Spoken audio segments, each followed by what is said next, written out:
আসসালামু আলাইকুম ওয়া রাহমাতুল্লাহ। সম্মানিত ভিউয়ার্স, আরবি শব্দ যে বিভিন্নভাবে অর্থ পরিবর্তন করে ফেলে, আপনি সামান্য কয়েকটা শব্দের মাধ্যমে অবশ্যই একটু হলেও বোঝা যায়। একটা হয়েছে, আপনি খেয়াল করে দেখবেন, যেমন হাঁটা চলাকে কি বলে? ইয়েমশি, তাই না? হাঁটা চলাকে আমরা ইয়েমশি বলে থাকি, ইয়েমশি অথবা মাসি।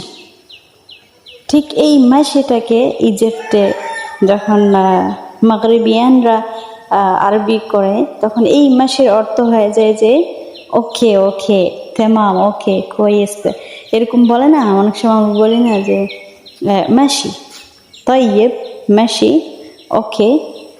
এই মাসিটা কিন্তু দুই ভাগে এখানে বিভক্ত হয়ে গেছে। একটা হচ্ছে এমসি মাসি, হাঁটা চলার ক্ষেত্রে, আর দ্বিতীয়ত হয়েছে যে তামাম, ওকের ক্ষেত্রে মাসে বোঝানো হয়েছে।